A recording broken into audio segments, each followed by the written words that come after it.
শাশুড়ির কথা মতো চললে, তার সমস্ত আদেশ মেনে চললে তার কাছে তুমি ভালো হতে পারবে। আর যদি তুমি একটু তেড়া হয়েছো তাহলে মনে করবে তোমার কপালে শনি আছে। আসসালামু আলাইকুম, সবাই কেমন আছেন? আশা করি সবাই অনেক অনেক ভালো আছেন। তো দেখতেই পাচ্ছেন এখানে খই ভাজছি। আর এটা কিসের জন্য ভাজছি সেটাও তোমাদের সাথে শেয়ার করব।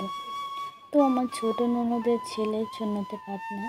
আর এদিককার রেওয়াজ হচ্ছে খই ভেজে বড় পাতিলে করে নিয়ে যেতে হবে পাক দিয়ে। যে যত বড় পাতিল নিয়ে যেতে পারবে সে নাকি তত সম্মান পাবে।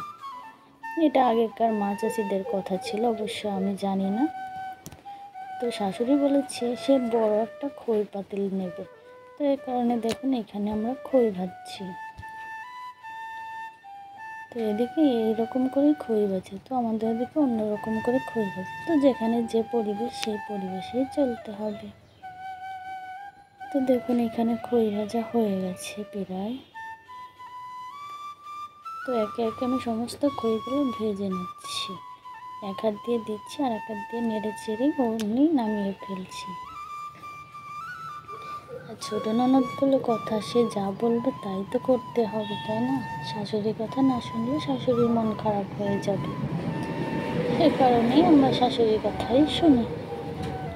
অকারণে ঝামেলা বাড়ানোর কোনো দরকার নেই। এদিকে দেখুন খই ভাজা পুরোই শেষ হয়ে গেছে। এখন এগুলো সুন্দর করে বেছে নিচ্ছি।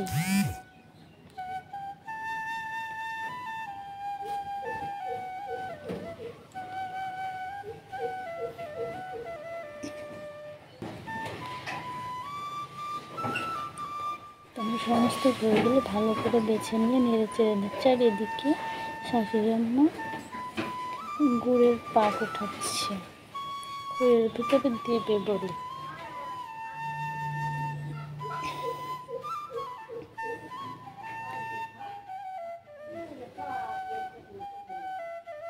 দেখুন আমি খইয়ের পাতিলটা এগিয়ে আনলাম আর এখানে গুড়ের পাক ওঠানো হয়ে গেছে। আর এই যে এখানে শাশুড়ি একটু একটু করে ঢেলে দিচ্ছে আর আমি নেড়ে নেড়ে সমস্ত খইয়ের সাথে মাখিয়ে নিচ্ছি যাতে ভালোভাবে হয়। আজকের মতো এ পর্যন্ত, দেখা হবে অন্য একটা ভিডিও। ততক্ষণে সবাই ভালো থাকবেন, সুস্থ থাকবেন আর আমাকে একটু সাপোর্ট করবেন। আল্লাহ হাফেজ।